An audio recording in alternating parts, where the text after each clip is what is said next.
Student, welcome to my YouTube channel free tuition classes माध्यमिक शिक्षण में आप सभी का स्वागत है। इस चैनल में आपको बता दूं, माध्यमिक शिक्षा मंडल और राज्य शिक्षा केंद्र द्वारा प्रसारित की गई एनसीईआरटी सिलेबस पर कक्षा 8वीं, 9वीं एवं 10वीं की बुकों का अध्ययन कराया जाता है। तो आइए स्टूडेंट, आज की हम क्लास स्टार्ट करते हैं। तो आज आपके लिए लेकर के आए कक्षा 8वीं की क्लास अध्याय 2 से प्रश्नावली 2.4। आपने इससे पहले प्रश्नावली 2.1, 2.2, 2.3 पढ़ चुका है। यदि आपने उन क्लासेस को नहीं देखा है तो उनकी लिंक नीचे डिस्क्रिप्शन में डली हुई है, आप वहां से उन क्लासों को देख सकते हैं। तो आइए स्टूडेंट, क्लास स्टार्ट करते हैं। तो आज की क्लास क्या है? आज की क्लास आपने प्रश्नावली 2.3 में आपने देखा था कि एक चर वाले रैखिक समीकरण क्या होते हैं। जो चर राशियां होती है वह क्या होती है? दोनों पक्षों में होती है।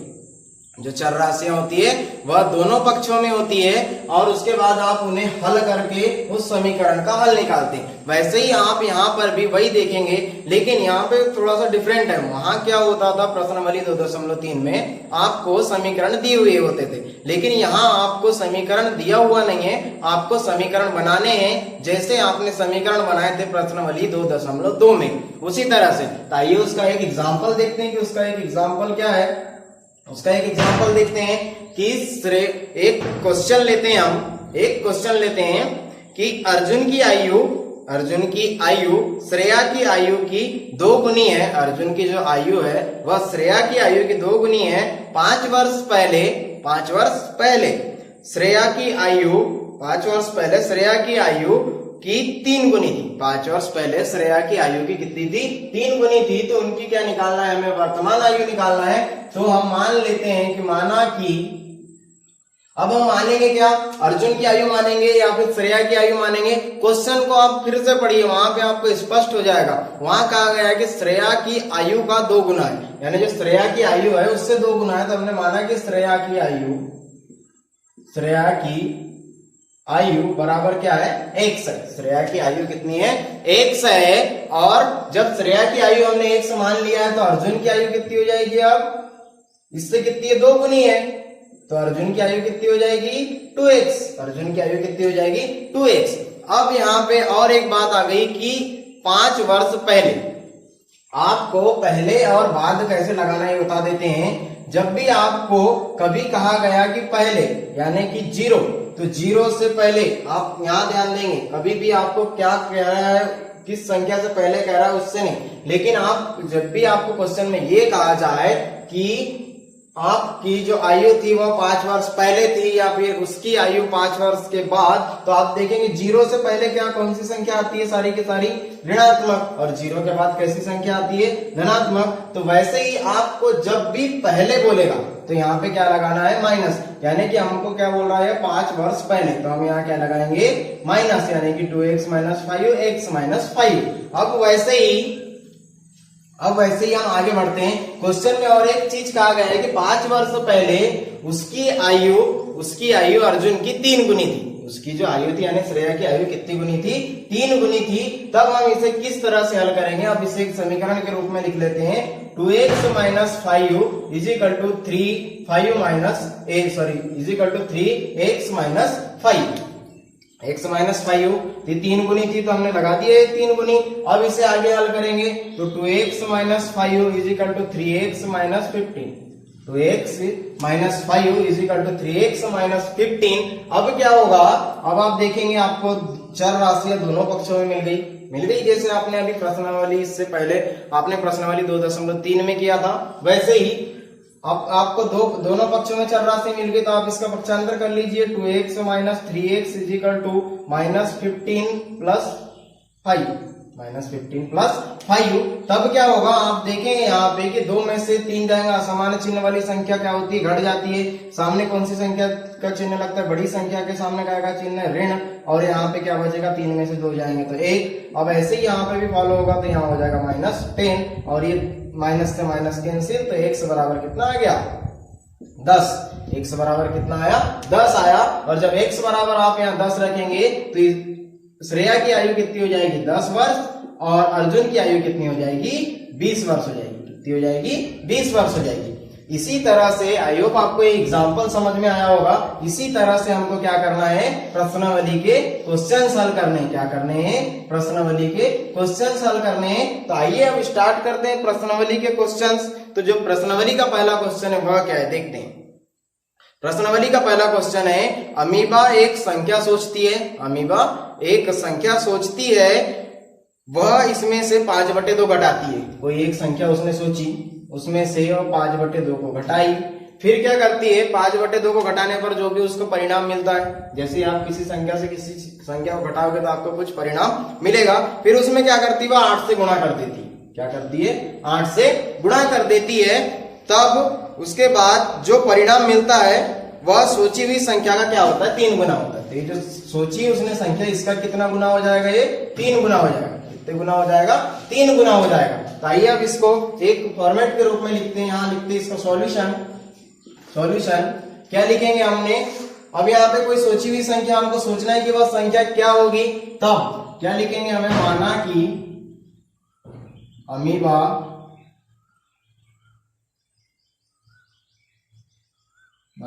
अमीबा ने संख्या सोची। क्या, कौन सी संख्या सोची है, x। कौन सी संख्या सोची, x।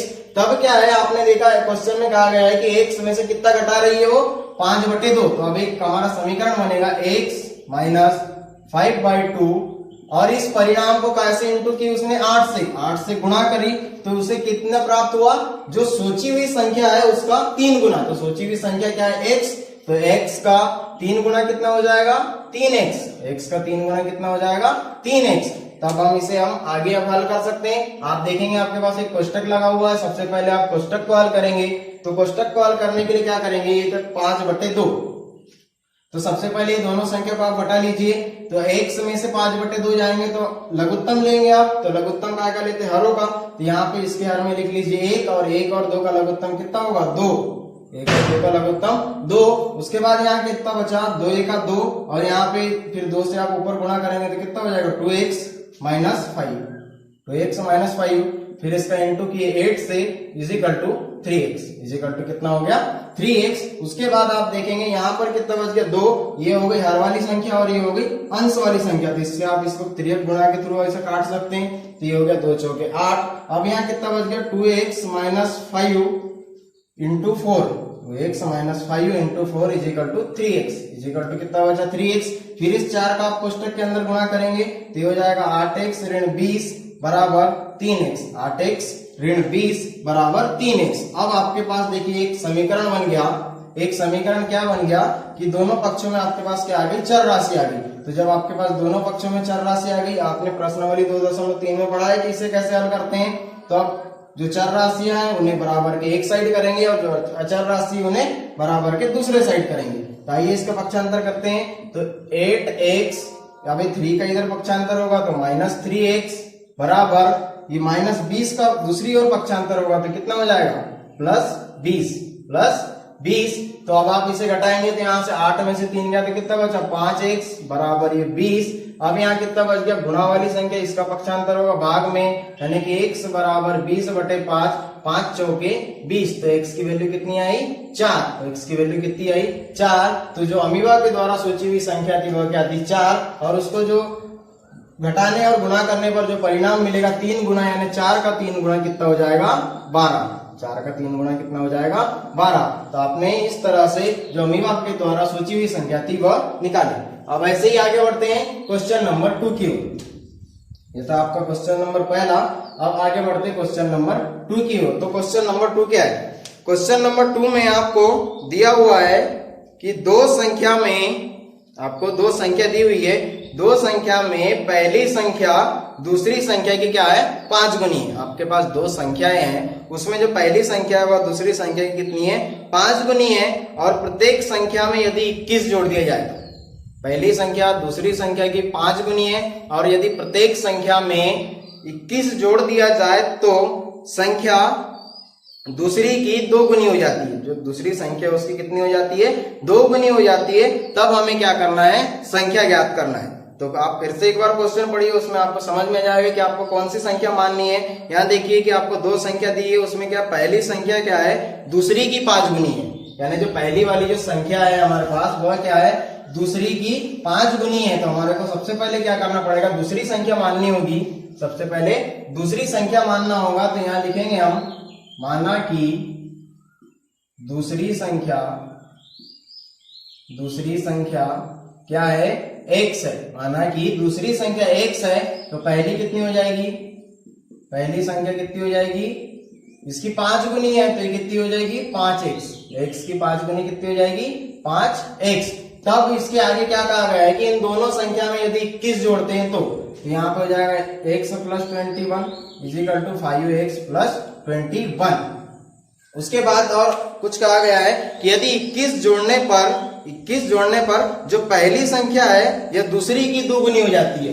21 जोड़ने पर ये जो पहली संख्या है यह दूसरी की क्या हो जाती है, 2 गुनी हो जाती है। तो यहाँ आप 2 से इंटू करेंगे। अब आप सबसे पहले कोष्टक हल करेंगे, उसके बाद देखेंगे कि आपको दोनों पक्षों में क्या मिलेगी, चर राशियां मिलेगी। उसके बाद दोनों पक्षों में क्या मिलेगी, चर राशियां मिलेगी। तो यहाँ देखेंगे 2x और 21 दूनी 42 बराबर 5x प्लस 21। अब आप देखेंगे कि आपको दोनों पक्षों में चर राशि मिल गई। अब आप इसे आराम से पक्षांतर करके हल कर सकते हैं। तो 2x माइनस 5x बराबर ये 21 फिर -42। अब आप इसे हल करेंगे तो 2x माइनस 5x असमान चिन्ह वाली संख्या घटेगी, बड़ी संख्या का चिन्ह लगेगा। 5 में से 2 गया 3x बराबर, अब 42 में से 21 घटाएंगे तो कितना बचेगा, आप देखेंगे कि यहाँ से 21 बचेगा, लेकिन बड़ी संख्या का चिन्ह लगेगा यानी -21। अब ये माइनस से माइनस कैंसिल, तो आपके पास कितना बच गया, 3x बराबर 21। तो एक गुणा वाली संख्या का पक्षांतर होगा, कहाँ जाएगी, भाग में, x बराबर 21/3। x बराबर 21/3 ये आपके पास एक वैल्यू आ गई। अब आप देखेंगे x बराबर आपके पास कितना है 21/3, 3 7 21, फिर से कट गई, तो फिर x बराबर कितना आ गया 7। अब x बराबर कितना आ गया 7, तो आप यहाँ रख दीजिए x का मान। तो दूसरी संख्या क्या होगी 7, और यहाँ पे जब आप 5 से गुणा करेंगे तो 7 5 35, 7 5 कितना होगा 35। यानी जो आपकी पहली संख्या थी वह कितनी थी 7, और दूसरी जो संख्या सोची वो कितनी हो गई 35। तो इसी तरह ये था आपका सेकंड क्वेश्चन, आपके आंसर है 7 और 35। अब ऐसे ही आगे बढ़ते हैं क्वेश्चन नंबर 3 की ओर कि क्वेश्चन नंबर 3 क्या है।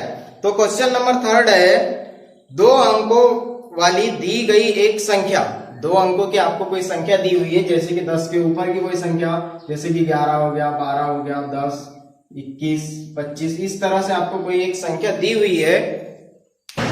तो उनके जो अंकों का योग है वह कितना हो रहा है 9। अब इनके अंकों का योग 9 हो रहा है, यानी कि जैसे 9 90 हो गया, हम इसको यदि जोड़ते हैं तो 9 धन 0 कितना हो जाएगा, इनके अंक अलग अलग करके जोड़े तो इनके अंकों का योग कितना हो जाएगा 9। इस तरह से आपको कोई एक संख्या दी हुई है। इस संख्या के अंकों के स्थान बदलने पर यदि हम मान लो इनका योग कितना हो रहा है 9, अब इनका स्थान हम बदलेंगे भी, इसको 0 9 कर दिया जाए तब भी इसका योग 9 ही होगा। तो वह क्या बोल रहा है, इनके अंकों का स्थान बदलने पर प्राप्त संख्या दी गई संख्या से 27 अधिक है। जब हम इनके अंकों का स्थान बदलेंगे तो हमें यहाँ पे कुछ और दूसरी संख्या प्राप्त होगी। तो ये जो संख्या प्राप्त होगी वह ये दी हुई संख्या से कितनी अधिक है, 27 अधिक है। तो आइए अब इसे आगे हल करते हैं। तो हमें दी हुई संख्या ज्ञात करना है, तो कैसे करेंगे, हम मान लेते हैं कि जैसे कोई संख्या है उसका इकाई का अंक क्या है x है। तीसरा क्वेश्चन इसका सॉल्यूशन है, माना कि संख्या के इकाई का अंक कितना है x है। माना कि इकाई का अंक कितना है उसका x है, तो दहाई का अंक कितना होगा। अब यहाँ पे हमको एक ही अंक मान सकते हैं, तो दहाई का अंक कितना होगा। आपको पता है कि दोनों अंकों का योग आपको पता है कितना हो रहा है 9 हो रहा है, दोनों अंकों का योग 9 हो रहा है। तो हम जब इकाई के अंक से दहाई के अंकों को घटाएंगे तो कितना बचना चाहिए, हमारे पास 9 बचना चाहिए, यानी कि 9 माइनस x। ये क्या हो गया, दहाई का अंक हो गया, यानी एक इकाई का अंक और एक दहाई का अंक। तो हम इसे किस तरह से लिखेंगे, इकाई का अंक x और दहाई का अंक कितना हो गया 9 माइनस x। यानी आप देखेंगे इकाई यानी कितने से गुणा होता है 1 से, और दहाई यानी कितने से गुणा होता है 10 से। तब क्या होगा, तब आप देखेंगे यहाँ पे 9 दायम 90 90 और माइनस 10x प्लस x इतना बचा। उसके बाद इसका अब स्थान परिवर्तित कर देते हैं, इनका स्थान बदल देते हैं। तो x कहाँ चले गया दहाई में यानी कि 10, और ये जो 9 माइनस x है ये कहाँ चले गया इकाई में, ये कहाँ चले गया इकाई में चले गया। तब हमारे पास क्या बचा 10x में से एक x जाएगा तो कितना बचेगा 9x, यहाँ कितना बचेगा 9x, यहाँ कितना बचेगा 9x प्लस 9। अब वैसे ही यहाँ पर आप देखेंगे कि यहाँ पर भी ये x है, ये x है 10 और ये धन 1, असामान्य चिन्ह वाली संख्या घटेगी, यानी कि यहाँ कितना बचेगा 90 माइनस 9x, यहाँ पे भी x होगा 90 माइनस x, कितना बचेगा 90 माइनस 9x। तो ये 9x plus 9x plus 9x plus 9 और ये 90 माइनस 9x। तो ये थी। अब इसके बाद आपको कहा गया है कि जो दी हुई संख्या, ये जो दी हुई संख्या है इसको बदले हमने तो इतना प्राप्त हुआ, तो ये कितनी 27 ज्यादा है। तो कितनी ज्यादा बोल रहा है 27 ज्यादा है। तब हम इन दोनों पक्षों को एक दूसरे के बराबर लिखेंगे, यानी कि 9x plus 9 is equal to 27 90 minus 9x। कुछ इस तरह से आपके पास समीकरण बनेगा। जी बिल्कुल बनेगा इस तरह से आपके पास समीकरण। 90 ज्यादा है यानी कि 27 इसमें क्या हो जाएगा जुड़ जाएगा। अब क्या होगा आप देखेंगे 9x plus 9 is equal to, ये 27 जुड़ गया। अब यहाँ कितना 90 और 27 कितना हो गया 90 में जब आप 27 जोड़ेंगे तो कितना हो जाएगा 0 7 9 और 2 11 117, फिर माइनस 9x। अब इनका पक्षांतर कर लीजिए, इस संख्या का पक्षांतर इधर, इस संख्या का पक्षांतर इधर, यानी कि 9x माइनस की संख्या plus 9x is equal to 117 ऋण 9, ऋण कितना हो गया 9।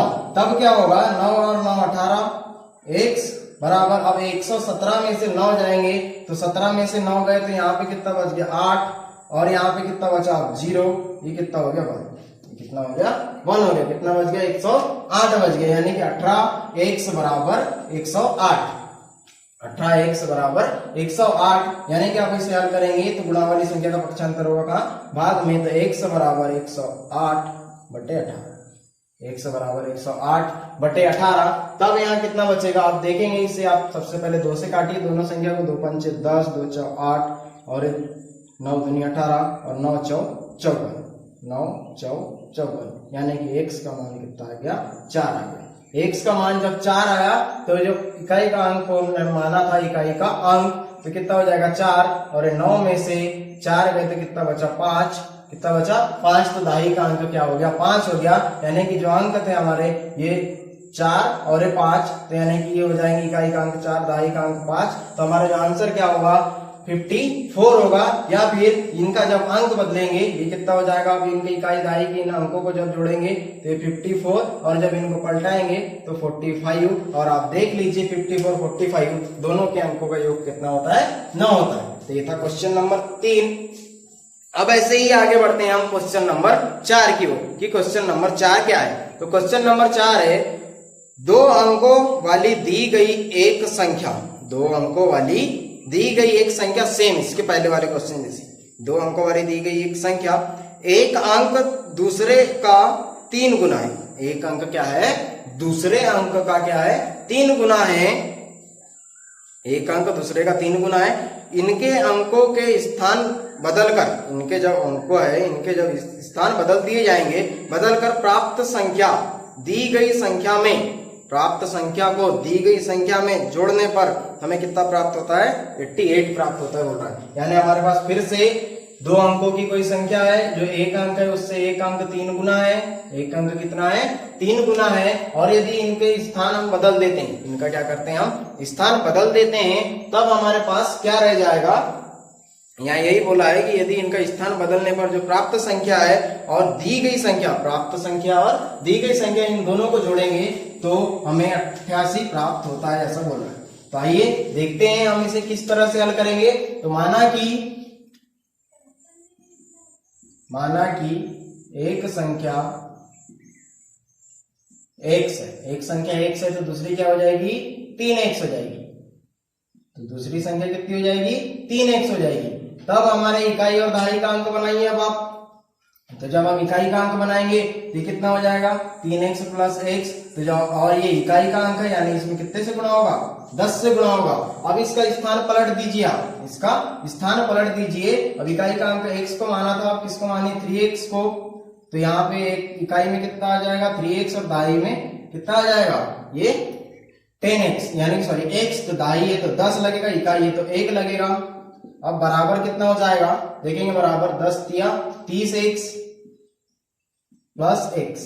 यहां पे देखेंगे 10x प्लस 3x, ये कितना हो जाएगा 31x।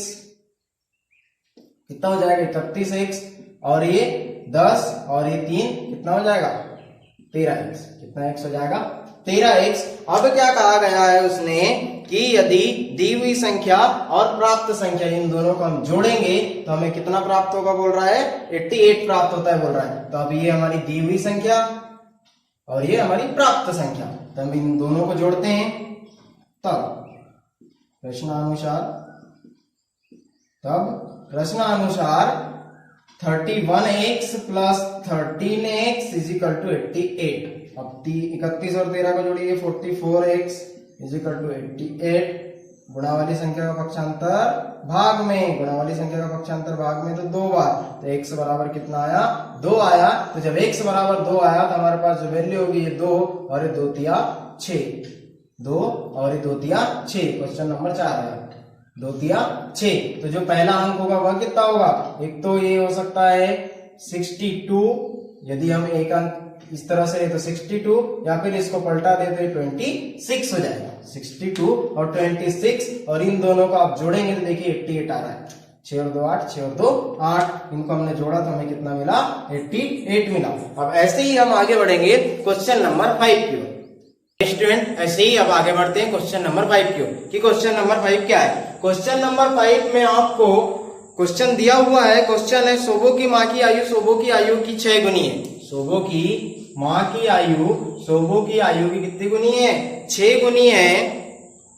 तब क्या है 5 वर्ष के बाद, आपको पता चल गया कि बाद और पहले किस तरह से लिखते हैं, बाद है तो प्लस और पहले है तो माइनस। तो यहाँ बाद 5 वर्ष बाद सोबो की आयु उसकी माँ की आयु को कितना हो जा रहा है 1/3। कितना हो जा रहा है 1/3 यानी कि 1/3। तो क्या करना है, इन दोनों की आयु ज्ञात करनी है। उन दोनों की क्या ज्ञात करनी है, आयु ज्ञात करनी है। यहां हम लिखेंगे माना कि सोबो की आयु,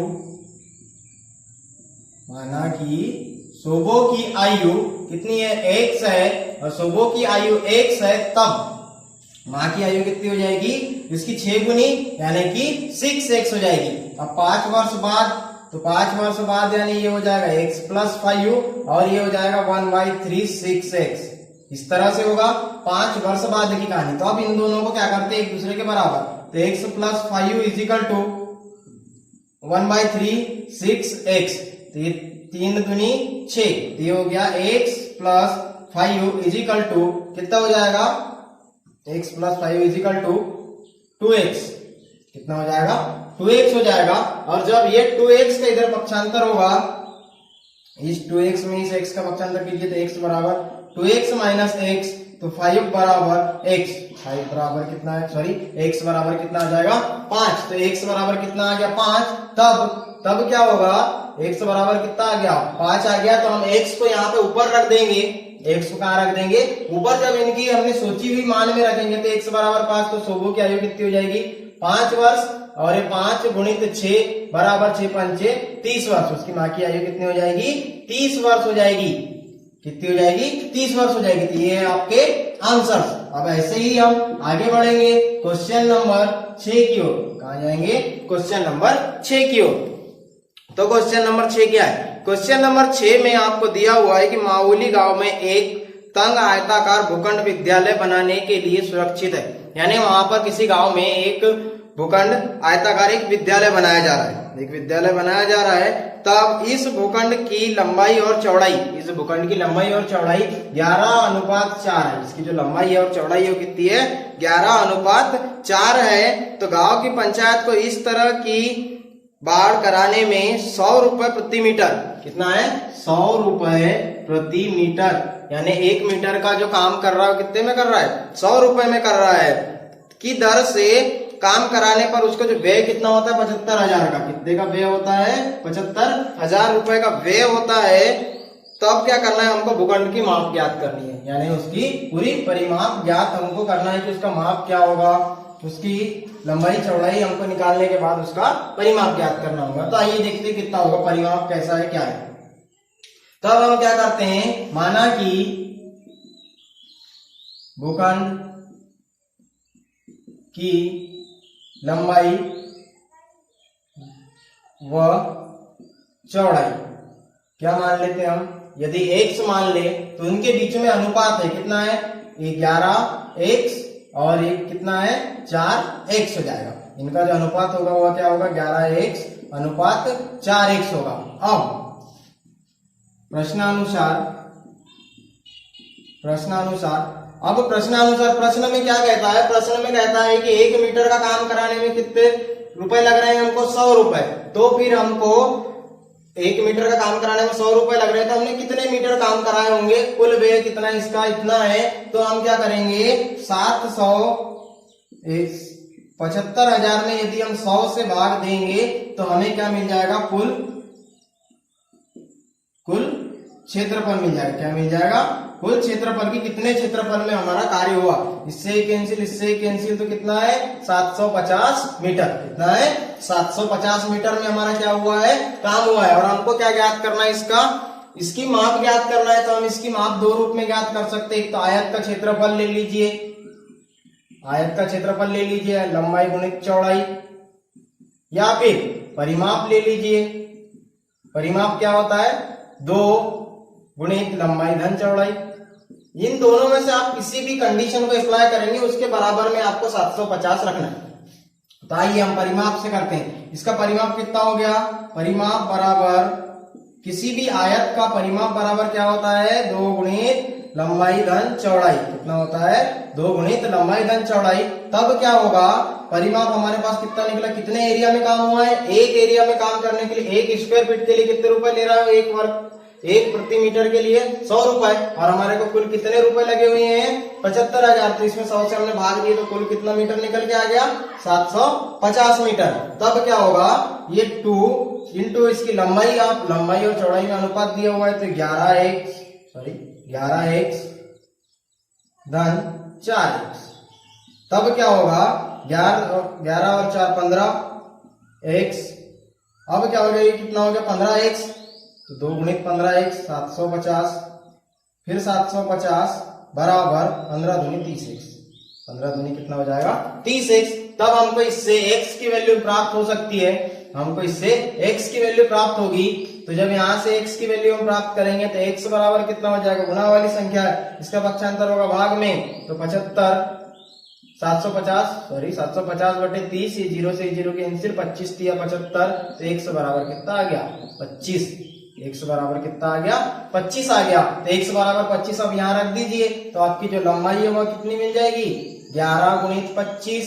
तो 11 गुणित 25 है ना, 25 का 25 की 5 हासिल का 2, 25 और 2 27, कितनी होगी? 257। और उसके बाद अब चौड़ाई ज्ञात कीजिए, ये कितनी हो जाएगी? मीटर। अब चौड़ाई लिखिए, 4 गुणित 25 बराबर 100 होता है। तो ये कितना हो गया? 100 मीटर। इसकी आपने लंबाई चौड़ाई ज्ञात कर लिया। लंबाई कितनी होगी? 275, चौड़ाई कितनी हो गई? 100। अब ऐसे ही हम आगे बढ़ते हैं क्वेश्चन नंबर 7 की ओर। आगे बढ़ेंगे क्वेश्चन नंबर 7 की ओर। क्वेश्चन नंबर 7 में आपको परसेंटेज ज्ञात करना है। क्या ज्ञात करना है? परसेंटेज ज्ञात करना है कपड़ों का। तो आप देखेंगे, हसन जो कोई एक मिस्त्री है, वह स्कूल की वर्दी के लिए 2 प्रकार का कपड़ा खरीदता है। 2 प्रकार का कपड़ा, यानी स्कूल की वर्दी कैसे बनती है? शर्ट और पैंट। तो शर्ट पैंट का कपड़ा खरीदता है। तो कमीज के लिए कपड़े का भाव क्या होता है? 50 रुपए। जो कमीज है, शर्ट के लिए अपन बोल सकते हैं, कमीज लिख दीजिए जैसे प्रश्न में बोला है। कमीज के लिए कितने रुपए? 50 रुपए। और पतलून के लिए कितने रुपए लगते हैं? कमीज के लिए 50 रुपए प्रति मीटर कपड़े का भाव से, और पतलून के लिए 90 रुपए। 90 रुपए प्रति मीटर, यानी 1 मीटर का इतना मूल्य उनका। कमीज खरीद रहे तो 50 रुपए, और पतलून के लिए खरीद रहे थे, यानी कि पैंट के लिए खरीद रहे थे, कितना हो गया? 90 रुपए। तब क्या बोलता है कि वह कमीज के प्रत्येक 3 मीटर कपड़े के लिए पतलून का 2 मीटर कपड़ा खरीदता है। यानी यदि कमीज के 3 मीटर कपड़ा खरीदेगा तो पतलून का कितना खरीदता है? 2 मीटर कपड़ा खरीदता है। वह इस कपड़े में क्रमशः 12% और 10% लाभ, इसमें उसका लाभ क्या हो रहा है? 12% का लाभ यहाँ हो गया और 10% का लाभ यहाँ हो गया। 12% 10% का लाभ पर बेचता है, तब उसे कुल कितने पैसे लाभ पर बेचकर 36,600 प्राप्त करता है। 36,600 उसे कुल मिलते हैं, यानी प्राप्त करता है। तो उसने पतलून के लिए कितना कपड़ा खरीदा है ये बताना है। उसने पतलून के लिए कितना कपड़ा खरीदा है ये बताना है। तो क्वेश्चन नंबर है ये 7। तो अब आप देखेंगे कि माना कि हम यहाँ पे एक चीज मानेंगे कुछ कि पतलून का कपड़ा और शर्ट के कपड़ा कितना कितना खरीदा है वो बताना है हमको। तो हम आसानी से बता सकते हैं। कैसे बताएंगे? हम यदि मान ले यहाँ पे क्या कहता है वो, यदि कितने मीटर खरीद रहा है? 3 मीटर खरीद रहा है। और ये कितने मीटर खरीदता है? 2 मीटर खरीदता है। माना कि दोनों कपड़ों का अनुपात x है। दोनों को कपड़ों का अनुपात कितना है? 1 से। तो कितना कितना खरीद रहा है? 3:2 के रूप में खरीद रहा है। तो कितना हो जाएगा ये? 3x:2x। कितना हो जाएगा? 3x:2x हो जाएगा। तब क्या करना है? हमें कितने पैसे मिल रहे हैं? टोटल कितने रुपए कमा रहा है? 36,600 रुपए। और आप देखेंगे कपड़े में उसको कितना लाभ हो रहा है? 12% का लाभ। तो जो कपड़ा खरीदेगा यहाँ से शर्ट के लिए, कमीज बराबर कितना हो जाएगा? कितने मीटर खरीदा? 3 मीटर। 3x और कितने रुपए का है ये? 50 रुपए का। कितने रुपए का? 50 रुपए का। तब क्या हो जाएगा ये? 150x। कितना हो जाएगा ये? 150x। 1 मीटर का कितना है? 50 रुपए। तो 3 मीटर का कितना लग जाएगा इसको? 150 रुपए। तब इसमें इसको कितना लाभ हो रहा है? 12% का लाभ। तब लाभ प्रतिशत बराबर, जब लाभ का परसेंट निकालते हैं तो जितना लाभ होता है उतना हम 100 में जोड़ देंगे। तो जब 100 में जोड़ेंगे तो 112/100 गुणित 150 इस तरह से निकलेगा। और ये 0 से ये 0 कैंसिल। अब क्या बच गया हमारे पास? यहाँ बचा 10, यहाँ बचा 15। यहाँ कितना बचा? 10 बचा। और यहाँ कितना बचा? 15 बचा। और ये जो संख्या है कहाँ है? गुणा में। और ये संख्या काय में है? भाग में। तो हम इनका गुणा करेंगे। 112 गुणित 15। 15 दूनी 30 की 100 हासिल का है 3। 15 का 15 3 18 की 8 हासिल का है 1। 15 का 15 और 1 16। यानी कि कितना हो गया? 1680/10। तो ये 0 से फिर 0 कैंसिल, यानी कि 108। क्या हो गया? ये हमारा क्या निकल गया? इसका लाभ। इसका लाभ निकल गया। इसका क्या निकल गया? ये टोटल लाभ निकल गया। काय का निकला लाभ? कमीज का। अब ऐसे ही हम निकालेंगे, काय का लाभ निकालेंगे? पतलून का। ऐसे ही अब हम लाभ निकालते हैं, पतलून का लाभ निकालेंगे। तो कैसे निकालेंगे? ये कमीज का निकला, अब निकालते हैं पतलून का। पतलून का तो पतलून क्या हो गया यहाँ पे? 2x। ये क्या हो गया? 2x। ये कैसे रुपए मीटर मिल रहा है? 90 रुपए मीटर। यानी इसका 90 से जब गुणा करेंगे तो 9 दूनी 18 180x।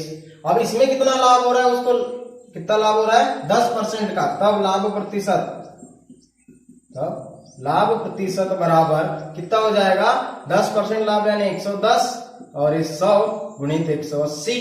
1 2 3 4 कट गए। उसके बाद यहाँ कितना बचा? 11 और 18। तो 11 गुणित 18 गुणा कीजिए। 18 1 18 की 8 हासिल का है 1। 18 1 18 और 1 19। 198x। क्या हो जाएगा? 198x। अब क्या बोल रहा है वो कि हमें इन दोनों पर जब लाभ होता है तो वह कितने रुपए कमाता है? 36,600 रुपए। तो क्या करेंगे? हम इन दोनों के लाभ को जोड़ देते हैं। तो ये कितना हो जाएगा? 190 प्रश्नानुसार नहीं सॉरी तब कुल लाभ 198x plus 168x is equal to 36600। इस तरह से इन दोनों को जोड़िए। आप इन दोनों को आप जब जोड़ेंगे तो 8 1 8 8 दूनी 16 की 6 हासिल का है 1। 9 और 6 15 और 1 16 की 6 हासिल का है 1। तो 1 2 3 कितना हो गया? 366x बराबर 36600। इस तरह से आ गया। तो अब आप क्या करेंगे, इसका जब गुणा वाली संख्या इसका आप इधर पक्षांतर करेंगे तो x बराबर 366 366। तो ये 366 से 366 कैंसिल, यहाँ आ गया 1। तो x बराबर कितना आ गया 100। x बराबर कितना आ गया 100 आ गया। x बराबर कितना आ गया 100 आ गया। तब आप देखेंगे कि वह कितना कितना कपड़ा खरीदता है। अब ये आपको बताना है तो आप यहाँ बता सकते हैं। पतलून के लिए कितना कपड़ा खरीदा था 2x और कमीज के लिए 3x, यानी कि कमीज के लिए 2 में जब 100 से 3 में जब 100 से गुणा करेंगे तो 300 मीटर, और पतलून के लिए जब 2 में 100 से गुणा करेंगे, x का मान रखेंगे यहाँ, तो जब 2 में 100 से गुणा करेंगे तो 200 मीटर कितना हो जाएगा 200 मीटर हो जाएगा। तो ये आपने देखा, सबसे पहले कमीज का परसेंट निकाला, फिर पतलून का निकाला, फिर इन दोनों को जोड़ा तो हमारा पास कुल पैसा था उसके आपने 8 बराबर में लिखा, फिर दोनों को जोड़ के इससे आपने कैलकुलेट किया, x का मान मिला, x के मान को आपने इस अनुपात में रखा और आपको कमीज और पतलून दोनों के कपड़े का नाप मिल गया। ऐसे ही अब हम आगे बढ़ते हैं क्वेश्चन नंबर 8 की। देखते हैं क्वेश्चन नंबर 8 की। क्वेश्चन नंबर 8 में क्या है। क्वेश्चन नंबर 8 में आपको क्या करना है, क्वेश्चन नंबर 8 है, क्वेश्चन नंबर 8 में आपको क्वेश्चन दिया हुआ है कि हिरणों के एक झुंड का आधा भाग मैदान में चल रहा है। हिरणों के एक झुंड का आधा भाग मैदान में चल रहा है और शेष का, जो शेष बच रहा है उसका यानी 3/4 भाग पड़ोस में खेलकूद कर रहा है और बचे 9 हिरण तालाब में पानी पी रहे हैं। तो हमें बताना है कि झुंड में हिरणों की संख्या कितनी है। तो कैसे बताएंगे हम, यदि यहां मान ले, माना कि हिरणों की संख्या बराबर 1 से, माना कि हिरणों की संख्या कितनी है 1 से है, तब प्रश्नानुसार प्रश्न क्या कहता है कि ये कुल हिरणों की संख्या हो गई, अब इसके बराबर होगी दूसरे भी। तो ये क्या, अब क्या कहता है, प्रश्न कहता है कि हिरणों के झुंड का आधा भाग मैदान में चल रहा है, यानी हिरणों का झुंड हो गया ये, तो इसका आधा भाग कहाँ चल रहा है मैदान में, फिर प्लस इसका क्या कहता है आधे का 3/4, आधे का, अब यहाँ कितना बच गया, आधा बचा, आधा चल रहा है यानी अब बचा कितना, आधा बचा, तो आधे का 3/4 यानी कि 3/4 x माइनस x/2। इस तरह से होगा। अब x माइनस x/2 कहां से आया, ये कितना हो गया आधा, 1/2 कितना हो गया, आधा हो गया। तो अब आधे का 3/4 यानी जो बचा, यहां से कितना बचेगा, तो हम कैसे बताएंगे कि x में से जब तक x/2 नहीं घटाएंगे तो बचेगा ही नहीं कुछ, तो x में से x/2 घटा दिए तो 3/4 भाग कहाँ है, कहता है कहीं दूसरे मैदान की ओर, पड़ोसी के खेलकूद कर रहा है, पड़ोसी के मैदान में खेलकूद कर रहा है। अब क्या बोलता है, शेष 9 बचे हिरण तालाब में पानी पी रहे हैं, यहाँ शेष 9 भी बच रहे हैं, शेष 9 बचे हिरण तालाब में पानी पी रहे हैं। ये आपका बन गया समीकरण। एक बार समझ नहीं आया तो फिर से समझ लीजिए। हमने हिरणों की कुल संख्या मानी x, तो इसका आधा यानी इसके बटे में 2, तो बराबर 2 भाग में बढ़ जाएगा, तो इसका आधा ही हो गया। अब आधे का शेष, तो ये आधा हो गया, आधा क्या हुआ 1/2। अब आधे का शेष कैसे निकालेंगे हम, तो आधे का शेष यानी ये कुल है, ये कुल में से कितना घटाएंगे, आधा घटाएंगे, तब तो आधे का आधा बचेगा, आधे का शेष बचेगा, कुल में से आधे को घटा देंगे तो आधे का आधा बच जाएगा। तब क्या होगा, इसका कितना बोल रहा है 1/4 और शेष बचे 9, तालाब में पानी पी रहे बोल रहा है। तब x बराबर कितना हो जाएगा, x/2 plus 3/4x minus 3x/8, 4 दूनी 8 धन 9।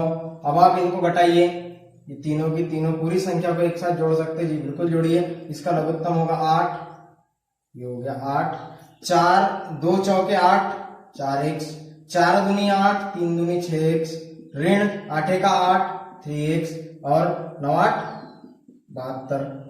अब कितना बचेगा यहाँ देखिए आप, 3x में से 6x में से 3x गया तो 3x बचा, 4 और 3 7x हो गया।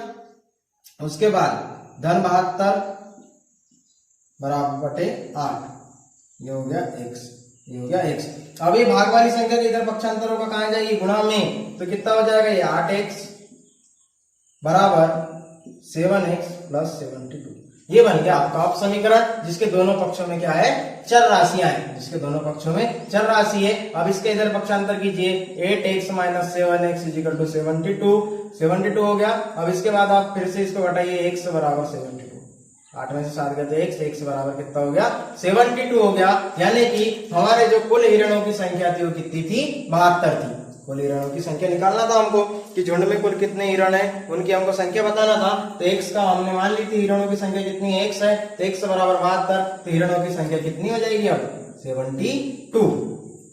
72। अब ऐसे ही हम आगे बढ़ेंगे क्वेश्चन नंबर 9 की ओर, कि क्वेश्चन नंबर 9 क्या है।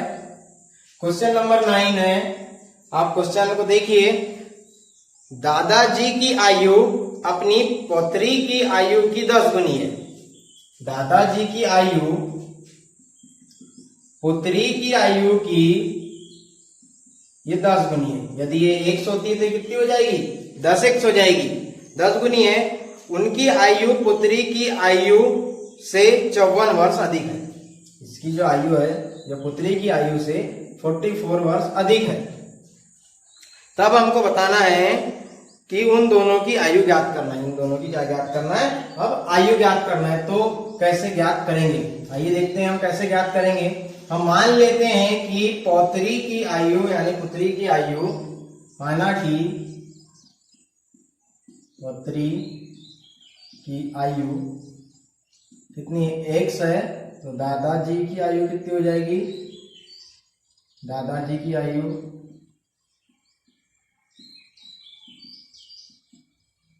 बराबर 10x। अब क्या बोलता है कि जो दादाजी की आयु है ये पुत्री से कितनी है, 54 वर्ष की अधिक है, 54 वर्ष की अधिक है। तब हम क्या करेंगे, ये इससे कितनी बड़ी है, सॉरी ये इनसे कितनी छोटी है, 54 साल की छोटी है ना। तो आप देखेंगे यदि हम तब प्रश्नानुसार क्या होगा, यदि हमें 10x में से ये दादाजी की आयु में से पुत्री की आयु को घटा दे, दादाजी की आयु में से पुत्री की आयु को घटा दे, तो हमें क्या मिल जाएगी, पुत्री की आयु मिल जाएगी। दादाजी की आयु में से पुत्री की आयु को घटा देंगे तो ये कितनी हो जाएगी, 54 वर्ष, क्योंकि ये 54 वर्ष के अधिक है, इनसे 54 वर्ष के अधिक है। ये मान लो यदि 10 साल के हैं तो ये इनसे 54 वर्ष अधिक यानी 64 साल के हो जाएंगे। यदि पुत्री 10 साल की है तो 54 वर्ष अधिक यानी 64 साल के हो जाएंगे। ऐसे ही जब इन दोनों में से घटा देंगे तो हमें कितना मिलना चाहिए, 54 मिलना चाहिए। कितना मिलेगा, 54 मिलेगा। तब क्या होगा, ये हो गया 9x बराबर 54, 9x 10 - x 9x = 54, x बराबर 54/9 और 9 × 6 = 14, तो x बराबर 6। तो पुत्री की आयु कितनी हो गई, x, और इनकी आयु कितनी हो गई, 10 × 6 बराबर 60। अब आप इसमें से इसको घटाइए, 54 आ जाएगा। इसमें से इसको घटाएंगे तो कितना आ जाएगा, 54 आ जाएगा। अब ऐसे ही क्वेश्चन नंबर 10 देखते हैं। क्वेश्चन नंबर 10 यानी कि हमारी प्रश्नावली का अंतिम क्वेश्चन है। वह क्या है, वहां लिखा हुआ है, क्वेश्चन है, अमन की आयु उसके पुत्र की आयु की कितनी है, 3 गुनी है। ये अमन की आयु हो गई है, उसके पुत्र की आयु x है, तो ये कितनी हो जाएगी, 3x इतनी है। 10 वर्ष पहले उसकी आयु पुत्र की आयु की कितनी थी, 5 गुनी थी बोल रहा है। 10 वर्ष पहले उसके पुत्र की आयु की कितनी गुनी थी, 5 गुनी थी। तब क्वेश्चन नंबर 10, माना कि पुत्र की आयु कितनी है, x है।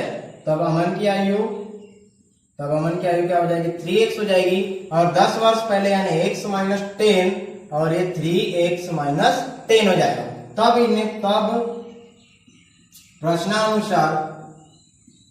तब प्रश्नानुसार क्या होगा, यहां पर आप देखेंगे कि ये x - 10 = 3x - 10, लेकिन क्या कहा गया है कि ये आयु इसकी कितनी गुनी है, 5 गुनी है। कितनी गुनी है, 5 गुनी है। तब क्या होगा, ये 5x - 10 = 3x - 10, 5x - 10 = 3x - 10 ये हो जाएगा।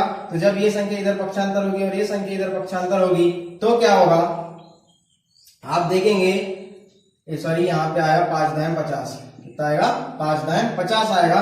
तो ये 5x - 3x = -10 + 15, -10 प्लस 15, तो ये हो गया 2x इजिकल टू, यहाँ से ऐसे वाले चिन्ह वाली संख्या कटेगी, बड़ी संख्या के सामने का चिन्ह लगेगा, यानी कि हो जाएगा 40, तो ये हो जाएगा x। तब यहाँ क्या हो जाएगा, x बराबर 2 का पक्षांतर होगा, गुणा वाली संख्या का पक्षांतर भाग में, तो x बराबर बचेगा 20 दूनी 40, यानी x बराबर कितना हो गया 20। तो पुत्र की आयु कितनी होगी, 20 होगी, 20 वर्ष। तो अमन की आयु कितनी हो जाएगी, 60 वर्ष। कितनी हो जाएगी, 60 वर्ष हो जाएगी। तो ये था क्वेश्चन नंबर 10 यानी कि प्रश्नावली का अंतिम क्वेश्चन। आई होप आपको ये सारी की सारी चीजें समझ में आई होगी और सारे के सारे विभारती वाले 10 क्वेश्चन समझ में आए होंगे। ऐसे ही हमारे साथ आगे तक जुड़े रहने के लिए आप हमारे YouTube चैनल को सब्सक्राइब कीजिए, हमारे क्लासेस को लाइक कीजिए, बेल आइकन को दबाना ना भूलें ताकि जैसे ही हमारी क्लासेस अपडेट हो आपको सबसे पहले पता चले, और अपने दोस्तों के साथ शेयर करना ना भूलें। Thank you, thanks for watching, have a nice day.